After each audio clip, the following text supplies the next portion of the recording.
Baik, Bismillahirrahmanirrahim. Assalamualaikum warahmatullahi wabarakatuh. Pak, kita ketemu kembali Paham. di kuliah kedua untuk mata kuliah Ekonomi Agribisnis.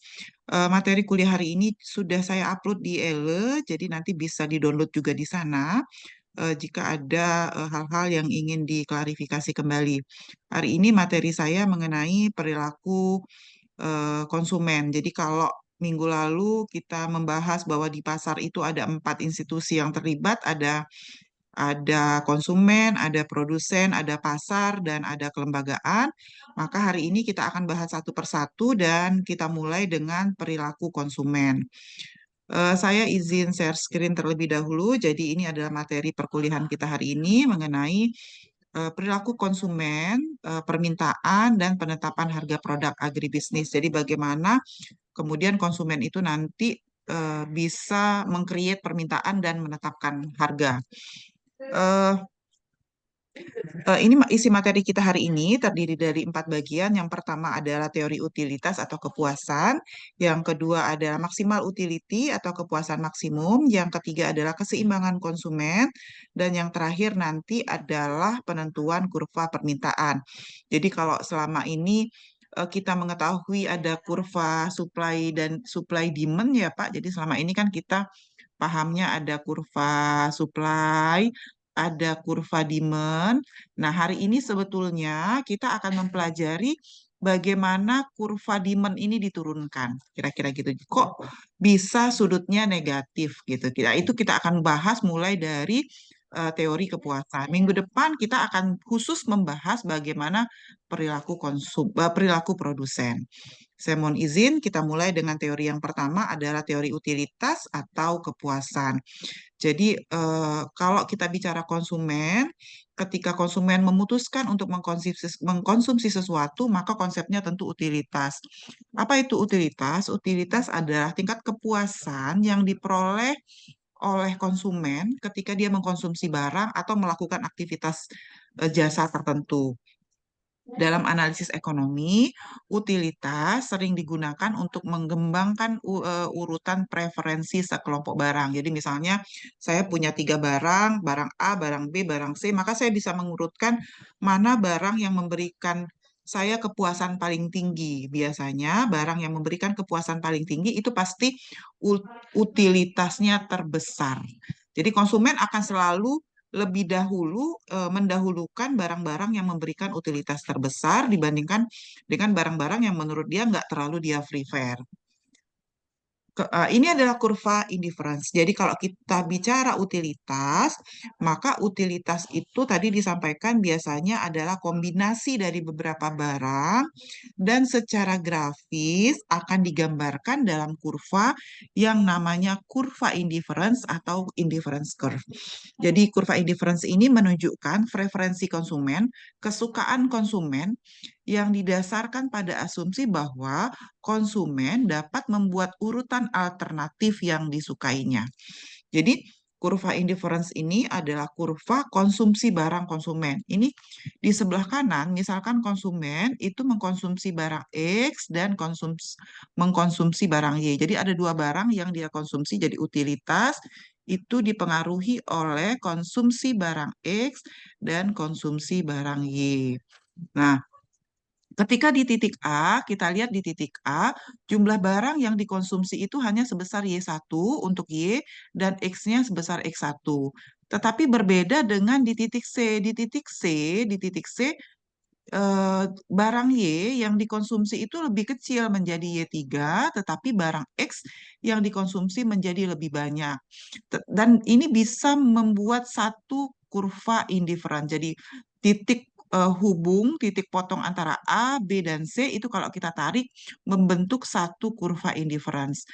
Mungkin kita bisa lihat di sini bahwa sebetulnya kombinasi barang yang dikonsumsi oleh satu orang konsumen di titik A itu beda dengan B, beda dengan C. Karena kalau di titik A itu lebih banyak Y-nya, sementara kalau di titik C itu lebih banyak X-nya.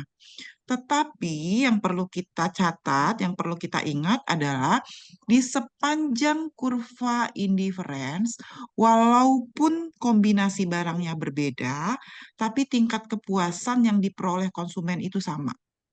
Jadi gitu. Jadi di sepanjang kurva indifference itu tingkat kepuasannya sama walaupun kombinasi barangnya berbeda. Jadi misalnya di titik C tadi kan dia lebih banyak mengkonsumsi barang X, tetapi itu kepuasannya sama dengan kalau konsumen memilih di titik A. Jadi untuk konsumen mau di A, mau di B, mau di C itu tingkat kepuasannya sama. Ini adalah konsep kurva indifferent. Kemudian tentu saja karena di sepanjang kurva ini tingkat kepuasannya sama, maka dia ada prinsip karena ada prinsip opportunity cost. Misalnya, ketika konsumen awalnya di titik A, kemudian mau pindah ke titik C, itu artinya dia kan harus mengorbankan barang Y untuk bisa dapat lebih banyak barang X. Maka di sana yang bermain adalah konsep opportunity cost. Minggu lalu sudah disampaikan opportunity cost itu kesempatan yang hilang, kesempatan yang tidak jadi kita pilih karena kita memilih barang yang lain. Jadi kesempatan yang hilang itulah yang disebut dengan opportunity cost. Jadi ketika kita bicara kurva indifference, maka konsep opportunity cost dan harga itu main gitu ya. Jadi bagaimana kita mengkombinasikan, bagaimana konsumen itu mengkombinasikan antara barang satu dengan barang yang lain. Kemudian apalagi yang menjadi asumsi konsumen itu rasional loh gitu loh. Jadi konsumen itu akan mengkonsumsi barang hanya jika utilitas mengkonsumsinya lebih besar daripada disutilitas. Disutilitas itu maksudnya dia bayar sebesar harga. Kemudian menurut konsumen lebih banyak adalah lebih baik dan keinginan manusia itu tidak terbatas. Minggu lalu sudah kita bahas bahwa manusia itu keinginan dan kebutuhannya tidak terbatas, tetapi sumber daya yang dia punya untuk memenuhi kebutuhannya terbatas sehingga muncullah konsep opportunity cost.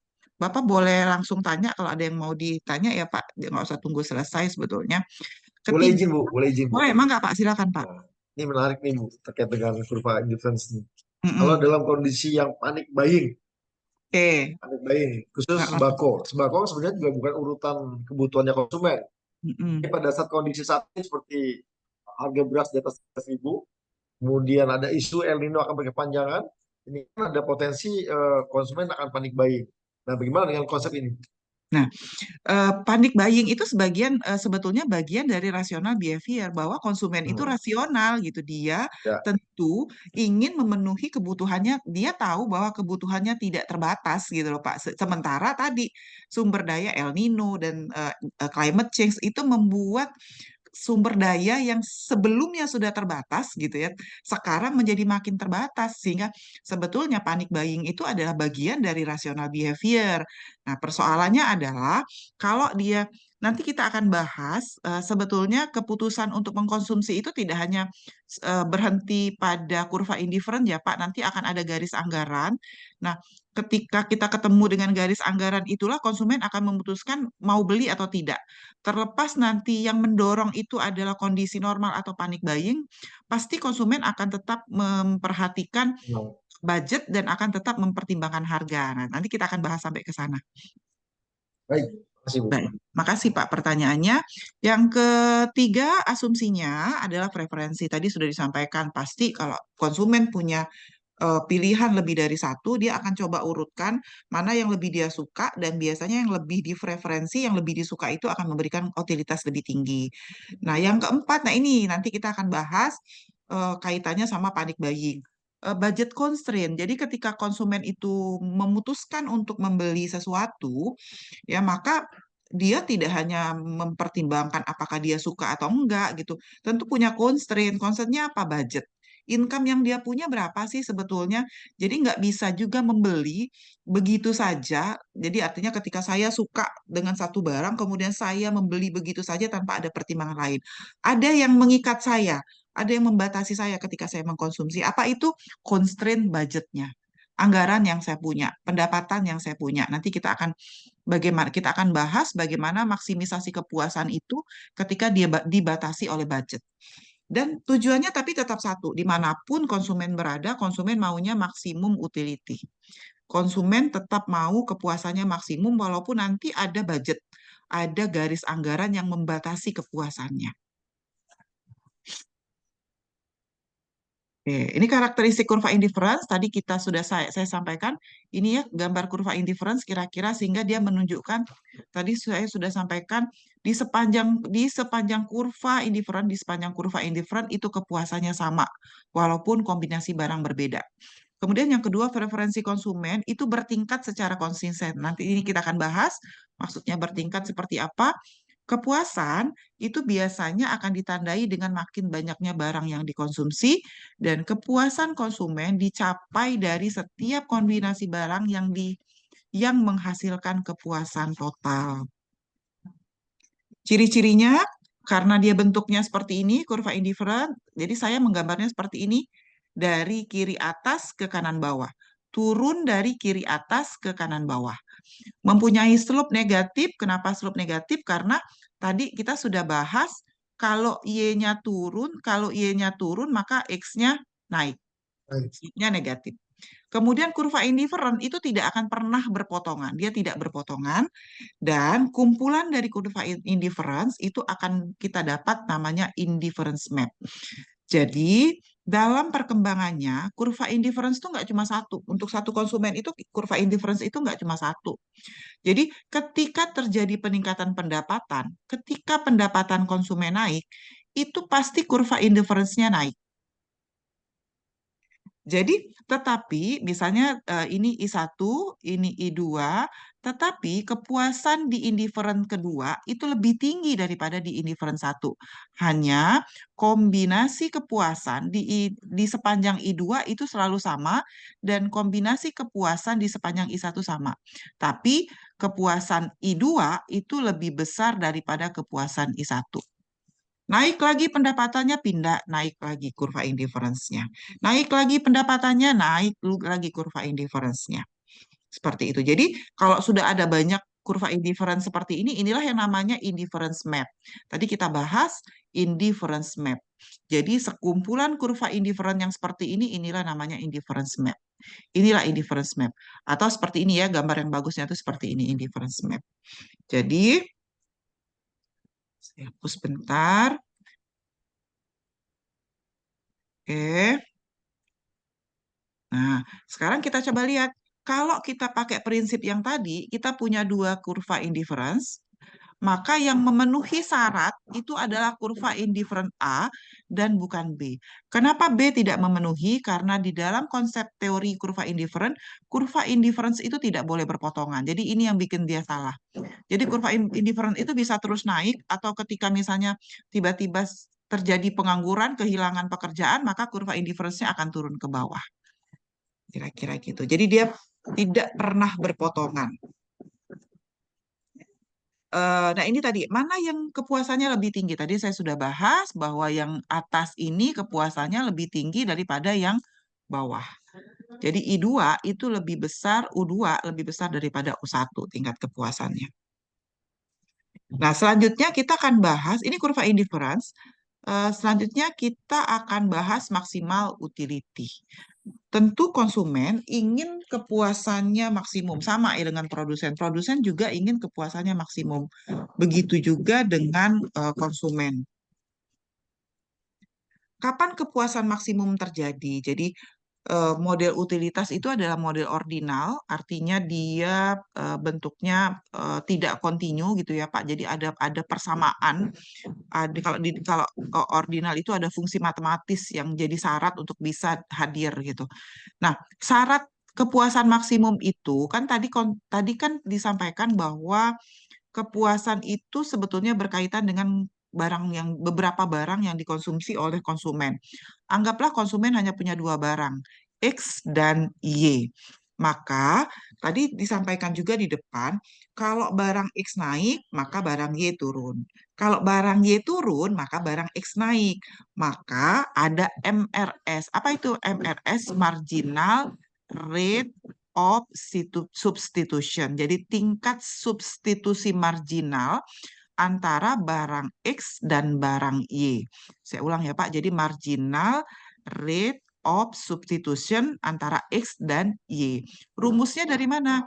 Perubahan X dibagi dengan perubahan Y dibagi perubahan X, atau minus marginal utility X dibagi dengan marginal utility Y. Kita akan lihat nanti dapat dari mana MUX dan MUY-nya.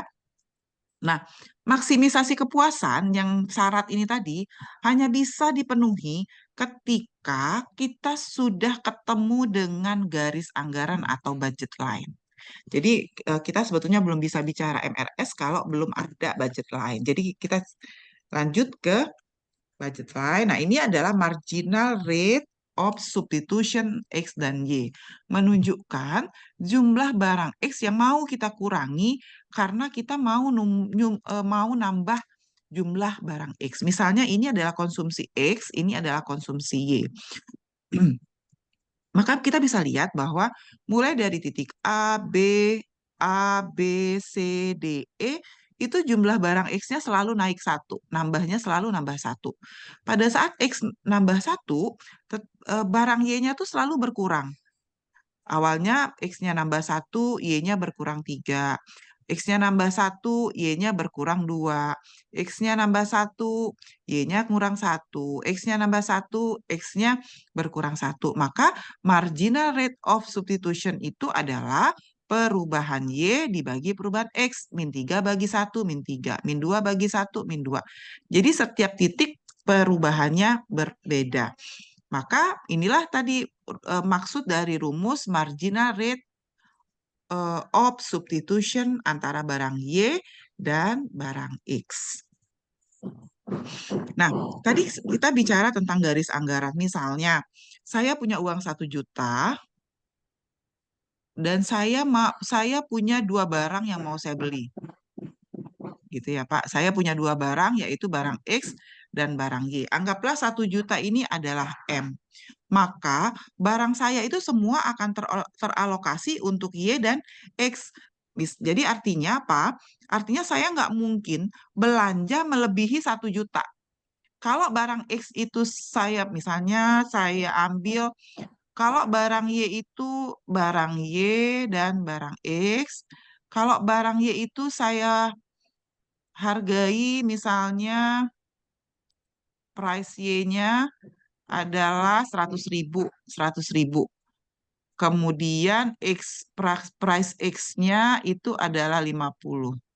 Saya beli barang Y-nya 8, barang X-nya 4.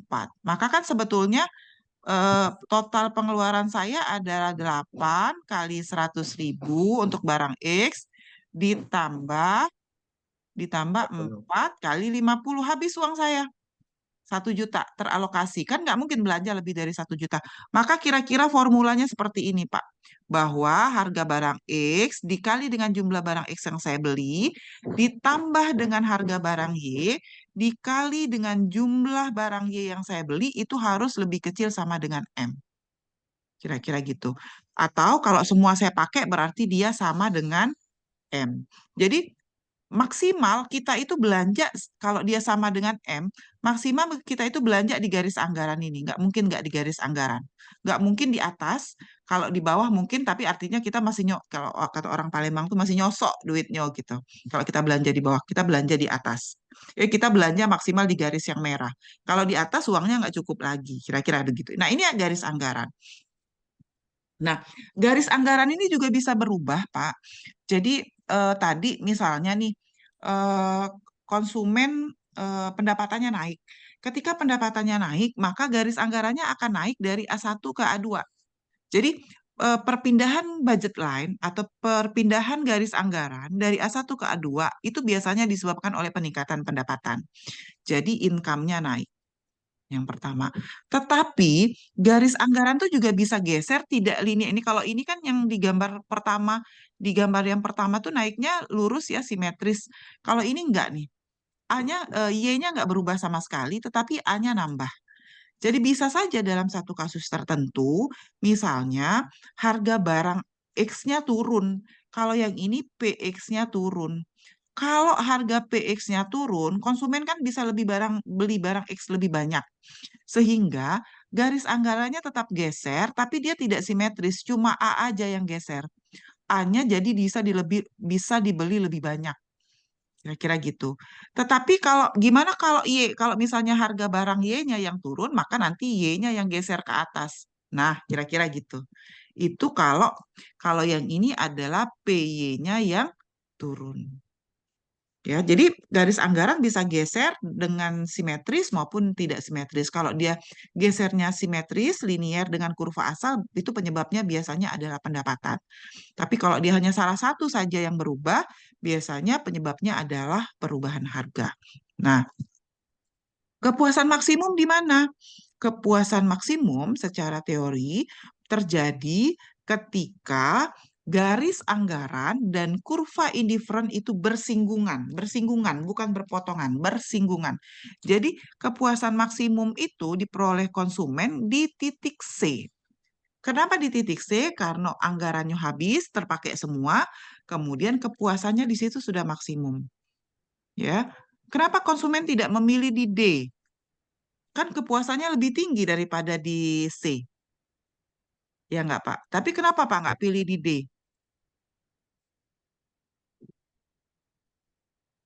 Nggak pilih ke B ya. Ya, kenapa? Kan tadi maksimumnya itu sebetulnya di C kalau teori. Kenapa Ya, tidak di D kita memilih sebagai kepuasan? Kan toh kepuasannya paling tinggi di D.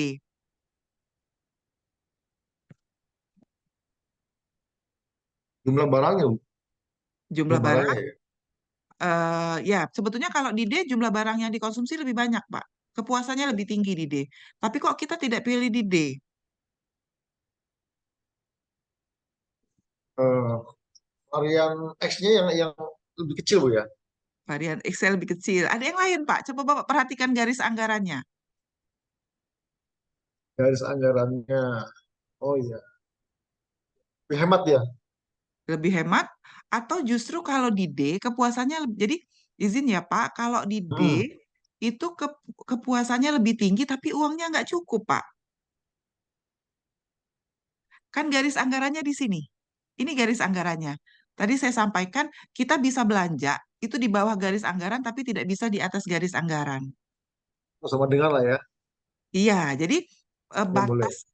batas kita belanja itu di garis anggaran ini yang merah ini, Pak. Kita nggak bisa Oke. belanja di D, karena di D itu uang kita nggak cukup, walaupun bisa memberikan kepuasan lebih tinggi. Apalagi di D Gitu. ya. Apalagi di D. Di mana? Di D. Apalagi di D kan. Pakai Di nggak D. cukup uangnya. Iya, Ya. kalau di D itu uangnya nggak cukup. Nah, tapi kita tidak juga pilih B. Kenapa kita tidak pilih B? Kalau B ini uang kita cukup sih sebetulnya, tapi kepuasannya lebih rendah daripada kalau kita pilih di C. C. Ya kan? Karena kan titik B itu adanya di IC2. Titik B ini kan adanya di, nih lihat titik B itu adanya di garis, titik B itu adanya di garis anggaran yang di, sebentar, titik B itu adanya di kurva yang ini. Ya kan? Nah, saya hapus ya Pak, saya hapus ya, Ya. biar nggak bingung. Saya hapus ya. Oke, nah ya Pak ya. Kalau eh, optimalnya itu ada di C.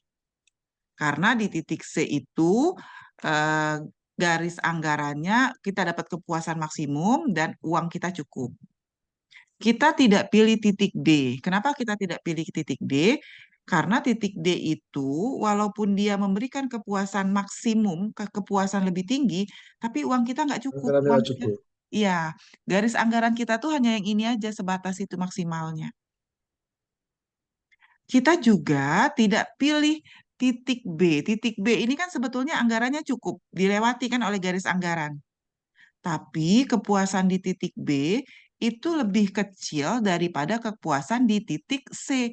Kenapa? Karena lihat titik B itu dia berada di garis anggaran IC1. Sementara C itu ada di garis anggaran IC2. Pasarnya yang lebih penting ya. Kenapa, Pak? Dua. Ya, Pasarnya lebih besar. kepuasannya lebih besar di titik C Kedua. itu IC2 kurva, Isi jadi dua. kepuasannya lebih tinggi. Nah, kalau titik A jelas kita nggak pilih, kenapa? Karena kepuasannya lebih rendah dan uang kita Ya. juga masih sisa banyak, kira-kira gitu. Jadi gitu ya Pak cara Baik, baik. mendeskripsikan, mohon izin kurvanya. Iya. Dan keseimbangan konsumen itu, kepuasan maksimum terjadi pada titik singgung antara kurva indifference dan garis anggaran. Atau marginal rate of substitution itu sebetulnya selain kalau tadi kan kita cari kita menghitung MRS XY itu di sini tadi itu menggunakan perubahan X dan perubahan Y dan perubahan X.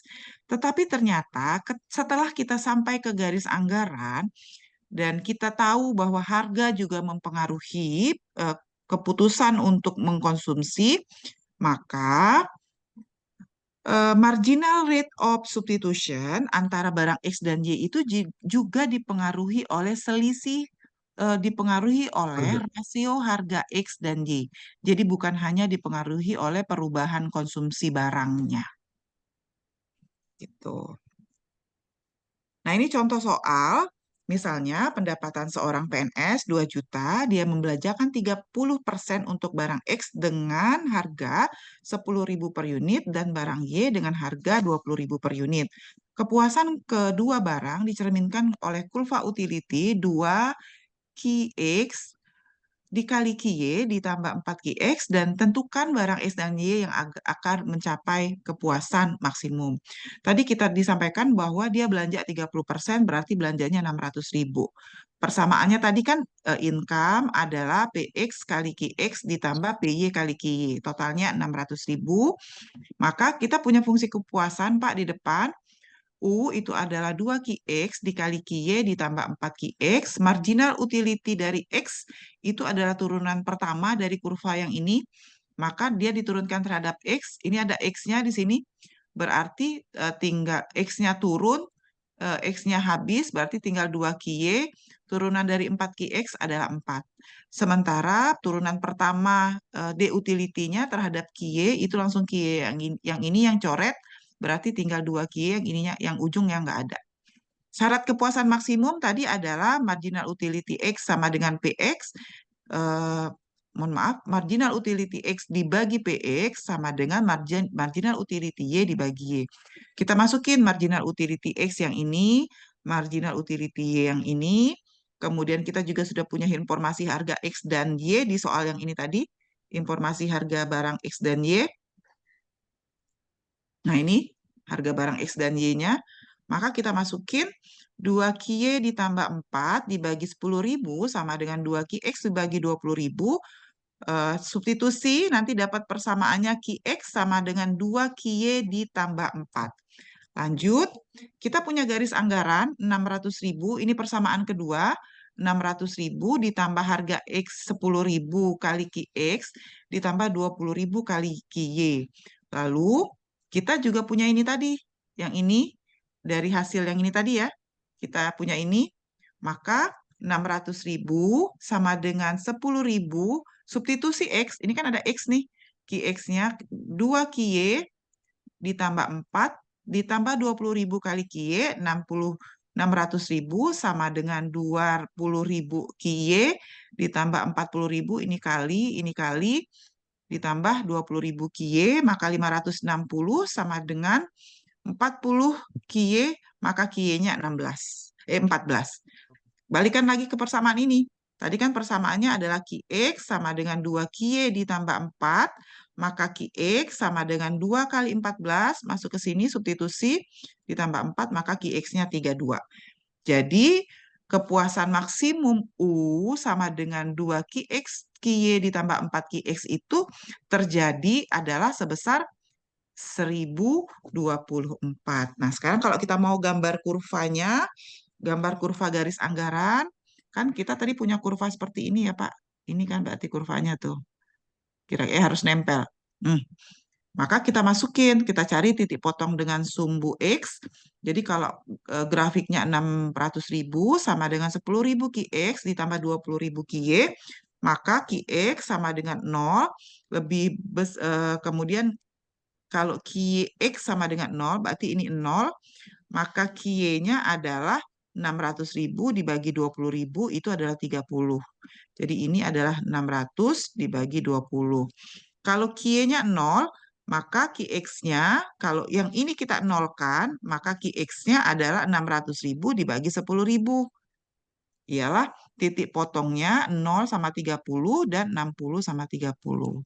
Jadi, kita bisa gambar kurvanya seperti ini kira-kira 60 0 dan 0 sama 30 ini garis anggaran dan ini adalah kurva utility-nya. Ini 32 tadi yang kita dapat dan ini 14 kepuasan maksimum. Nanti dilihat lagi aja ya Pak. Ayo, udah lama sudah review lagi nih. Hitung-hitung ya. Jangan-jangan sudah lupa juga dengan turunan-turunannya Pak. Ya, apa dulu di IPB itu manajemen kuantitatif sih. Ya, manajemen kuantitatif, betul. Oke, baik. Yanto yang ngajarin. Nah, sekarang saya lanjut ya Pak, mohon izin nanti dibaca Ya, ya. kembali. Oke, nah tadi kita sudah punya kurva yang atas. Kita mau lihat, tadi kan di sini kita sudah pelajari bahwa kurva garis anggaran itu kan bisa pindah simetris karena income-nya naik, bisa juga dia geser salah satu sisi saja karena perubahan harga.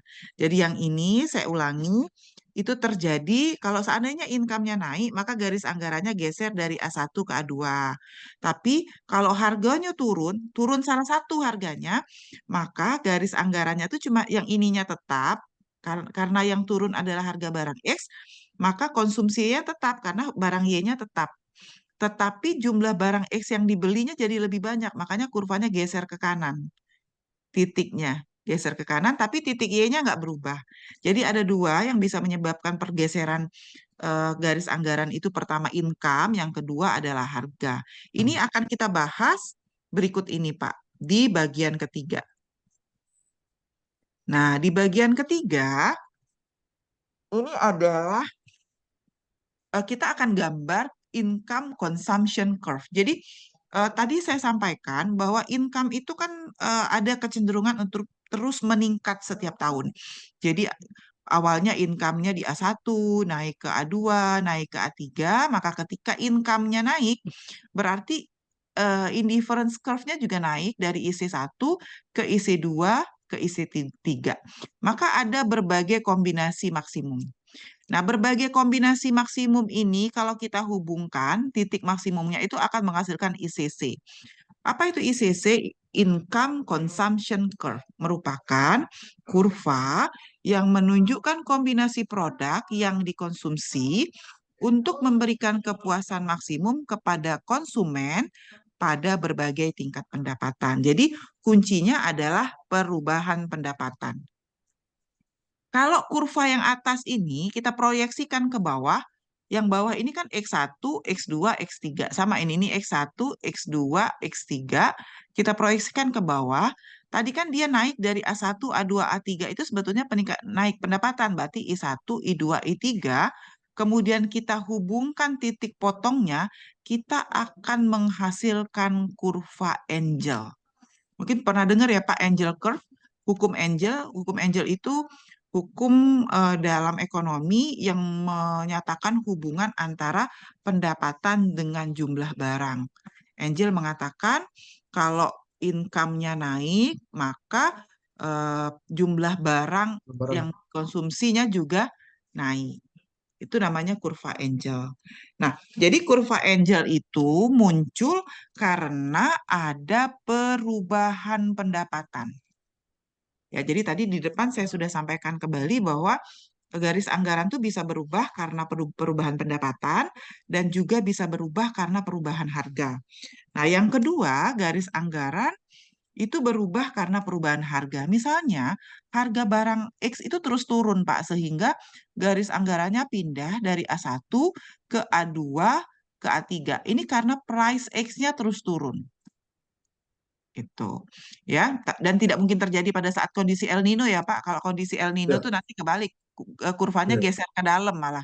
Kira-kira gitu. Oke. Oke.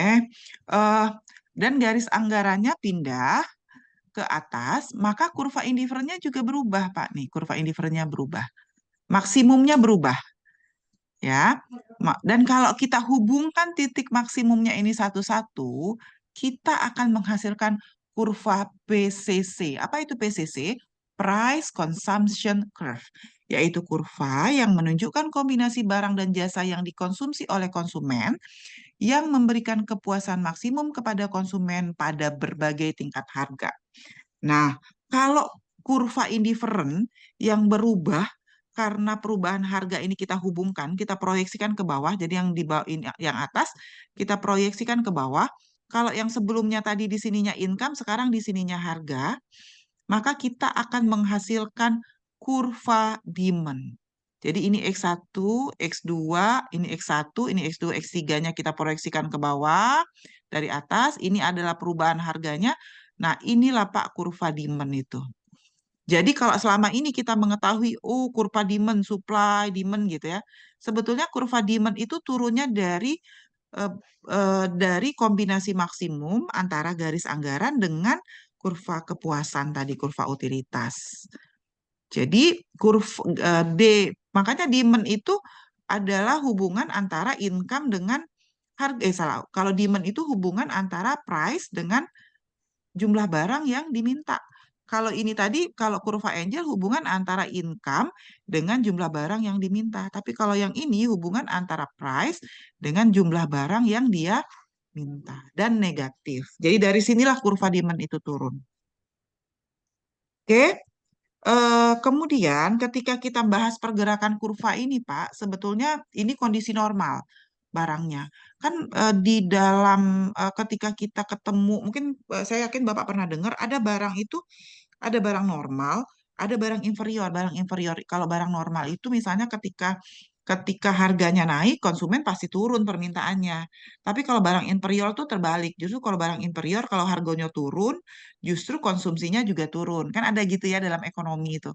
Nah, sebetulnya konsep antara barang normal dengan barang inferior itu berkaitan dengan efek substitusi dan efek pendapatan. Jadi kalau tadi yang kita bicarakan tuh barang normal. Efek substitusi itu jika harga barang X naik, kalau price X naik, ya, maka kan biasanya demand Y-nya turun, ya nggak? Kalau ini demand ya, kalau demand Y turun, dia kan pasti cari barang substitusi. Maka demand X-nya naik. Itu efek substitusi, ya. Tetapi kalau ini efek substitusi terjadi karena perubahan harga. Tetapi tadi kan ada dua tuh sebetulnya penyebab perubahannya, ada harga, ada pendapatan.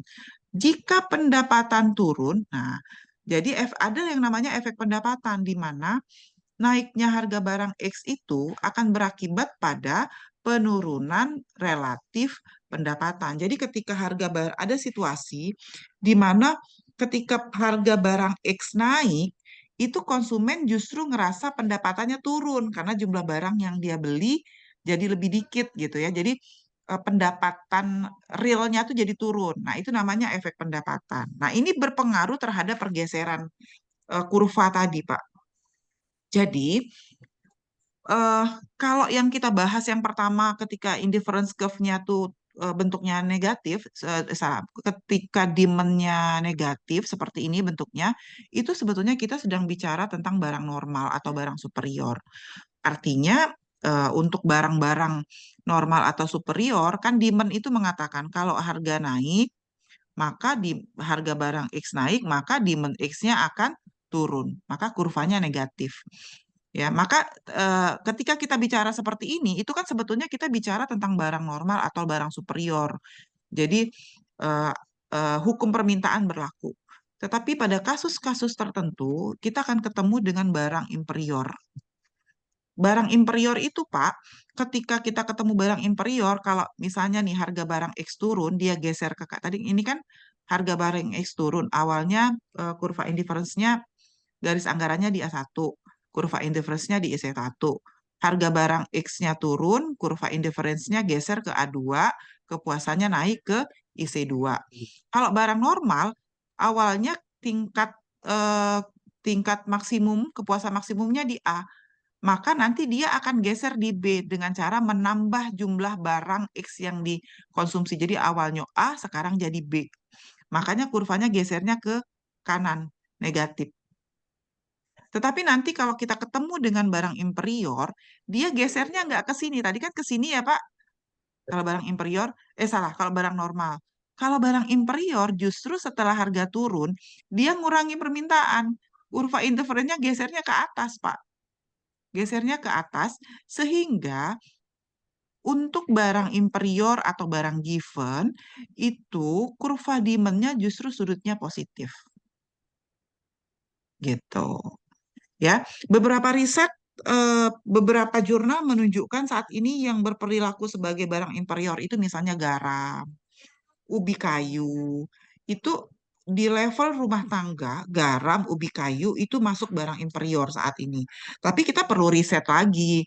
Sebetulnya barang bahan sudah lama kita nggak riset, misalnya eh, sebetulnya komoditi pertanian itu yang mana sih yang merupakan barang normal? Beras, daging, Lah, eh, ayam gitu ya. Kemudian eh, mungkin ada gandum sekarang ini, ada ubi kayu dan macam-macam. Itu sudah banyak tidak diriset untuk menentukan sebetulnya di Indonesia barang-barang ini adalah barang normal atau barang inferior. Termasuk juga apakah dua barang ini bersubstitusi atau berkomplementer. Kira-kira gitu. Misalnya nih, nah itu akan ditunjukkan oleh pergerakan kurva indifference-nya tadi, Pak, responnya itu. Dan ini udah jarang, udah banyak nggak diteliti gitu. Jadi sebetulnya riset itu banyak sekali yang bisa diriset. Jadi misalnya beberapa riset mahasiswa kami itu menunjukkan kalau selama ini kita mungkin untuk rumah tangga menengah ke atas antara beras dengan Indomie itu adalah barang substitusi. Artinya mungkin kita ketika kita sudah makan nasi, kita sudah makan mie, kita nggak makan nasi lagi, Pak. Kira-kira gitu. Dia substitusi. Tetapi ternyata banyak riset di daerah pedesaan menunjukkan justru antara Indomie, ya, antara mie dengan nasi itu adalah barang komplementer. Seperti itu. Jadi ini dua fenomena yang berbeda dan ini bisa jadi satu topik riset juga. Bagaimana sih sebetulnya daya substitusi antara mie dengan beras di daerah perkotaan, di daerah pedesaan, antara wanita, antara pria, pendapatan tinggi, pendapatan rendah. Itu satu topik saja, itu bisa jadi satu disertasi sebetulnya dan kita nggak banyak. lifestyle Bu ya, Kenapa, Pak? Mas, termasuk lifestyle-nya. Iya, Lifestyle. jadi kita pengen tahu di berbagai karakteristik rumah tangga itu sebetulnya antara mie dengan beras itu perilakunya kayak apa gitu. Di level rumah tangga yang seperti apa sih dua dua barang ini bersubstitusi? Karena secara teori harusnya dua barang ini sama-sama mengandung karbohidrat, artinya harusnya bersubstitusi secara teori gitu. Tapi ternyata banyak riset menunjukkan dua komoditi ini ternyata berkomplementer justru bukan bersubstitusi. Nah, ini menarik gitu. Perilaku perilaku orang Indonesia gitu terkait dengan perilaku konsumsinya dan termasuk riset pertanian sebetulnya. Dan riset-riset seperti ini, Pak, Bapak nggak perlu misalnya nih kita mau riset yang seperti ini itu nggak perlu ngambil data ke lapangan wawancara satu-satu karena cukup pakai Hmm, data kan bab bab BPS Masih. itu melaksanakan survei Angkatan Kerja Nasional atau survei Sosial Ekonomi Nasional bisa ambil dari situ datanya lengkap gitu. Bahkan sampai ke level kecamatan data BPS. Dan sampelnya akan banyak dan akan Indonesia sekali atau bahkan akan Sumatera Selatan sekali gitu. Bisa dibandingkan antara Jawa, luar Jawa. Jadi luar biasa sebetulnya. Jadi riset itu sebetulnya banyak sekali sebetulnya yang bisa kita riset itu bahkan dari hal-hal yang sekecil itu. Nah, Ya Bu, izin Bu. ya silakan Pak, Artinya silakan Pak. tadi barang-barang normal akan berubah menjadi barang inferior. Ya, Banyak faktor yang menentukan Bu ya. Maksudnya baik topografi, lifestyle-nya, kemudian ya. juga apa namanya kondisinya, termasuk juga ya lifestyle tadi ya tadi. Mm-mm. Artinya kalau semakin sekarang tensi diabetes lebih tinggi, kan akhirnya dampaknya kan luar biasa juga terhadap karbohidrat. Betul. Tapi kan itu tergantung golongan pendapatannya, Pak. Iya, makanya Jadi lifestyle itu dan betul. itu Iya, menarik. betul. Iya, betul. Variabelnya banyak sekali. Iya, betul. Jadi kita tuh akan dapat Menarik. temuan yang sangat menarik gitu hanya dengan satu riset sederhana. Jadi riset itu kita nggak perlu kadang-kadang orang tuh risetnya tuh kemana-mana gitu. Jadi riset itu Iya, yang iya, paling iya. kecil tetapi dia dalam gitu. Nah, itu Salah. yang kebaruan yang bisa kita dapat gitu. Itu baru dari satu komoditi. Kita bisa bicara baru antara beras sama Indomie gitu. Kita belum bicara bagaimana sih sebetulnya daya substitusi antara daging dengan ayam, daging dengan ikan gitu. Kira-kira kalau itu akan sangat menarik sekali gitu kalau sampai kita dapat peta yang seperti itu gitu. Jadi hal-hal yang kadang-kadang menurut orang tuh nggak penting banget, tapi ternyata ketika kita riset tuh, oh ternyata penting loh hal-hal kayak gini. Ketika kita ditanya, misalnya kami gitu sebagai peneliti ditanya, ada nggak sih gitu yang riset melihat kemampuan substitusi berbagai komoditi pertanian tuh ternyata nggak ada yang melakukan riset kira-kira gitu. Nah itu yang hal-hal celah-celah riset yang bisa diisi gitu. Karena kadang-kadang di level mahasiswa juga ketika sudah masuk di level riset tuh sering mandek gitu loh Pak. Saya juga sering bingung. Mandek kenapa? Nggak ada masalah Bu yang mau diteliti. Aduh gitu. Aduh gitu kan. Izin Kenapa? Bu Desi, izin Bu Ya Desi. silakan Ini saya Pak. juga Ya, ada Pak. ada fenomena yang menarik nih. Saya tertarik dengan diskusi Ibu hari ini. Iya. Artinya di Pusri ini sebagai contoh saja. Mm-mm. Pusri ini kan hampir 70% pegawainya milenial. Hmm. Milenial. Artinya Ya. dengan pendapatan dia cukup, ya, Mm-mm. pendapatan dia yang setiap tahun dia juga akan naik. Mm-mm. Itu justru dia belanjanya di atas budget, ya, di atas budget. Dan hampir Oh, semua di atas budget. Akhirnya dampaknya adalah ya indisipliner, dia malas bekerja, kemudian dia juga hutangnya makin banyak. Ya ujung-ujungnya ya terpaksa kami harus PHK. Kayaknya ini juga perlu perlu diteliti juga nih, menarik juga nih iya, betul. Jadi yang nanti perilaku ini. dibandingkannya begini Pak, berarti kalau karena kita di agri, kalau kami kan di agribisnis ya Pak, jadi harus Iya, iya, semua tuh iya, harus dibawa ke agribisnis. kebutuhan nih. Ya, Bagaimana sih sebetulnya daya substitusi antara konsumsi pangan dengan non pangan? ya, Gitu. Ketika ya. pendapatannya naik, dia mau menaikkan yang mana? Berarti kalau dari Bapak tadi kan Ya. hipotesanya kemungkinan dia akan naik ke Non non pangan, nah non gitu ya. pangan. Tapi Ya, tinggal berapa persen respon peningkatan konsumsi non pangan. Mungkin nanti bisa dibandingkan antara pegawai di berbagai level, misalnya itu juga menarik Pak sebetulnya. Jadi cenderung lebih dalam kapital, lebih cenderung lebih komersil gitu ya konsumsinya itu lebih ya, lebih kapitalis gitu ya Pak kira-kira. ya. Oke. Karena dia Ya, punya angan-angan yang tinggi, tapi dia tidak iya. mengukur budgetnya. Ya, betul, Contoh, betul. karena fenomena sekarang adalah banyak buat kafe, dia larinya ke kafe, dia larinya Betul. ke kontrakan gitu. Akhirnya menjelat sendiri gitu. Iya, iya. Ini menarik Bu, kan kami punya 8 mahasiswi Pusri yang lagi ngambil S2 agribisnis. Iya. Tapi nanti Iya, Bu betul. Desi ngajar juga nih. Iya, ngajar juga, Pak.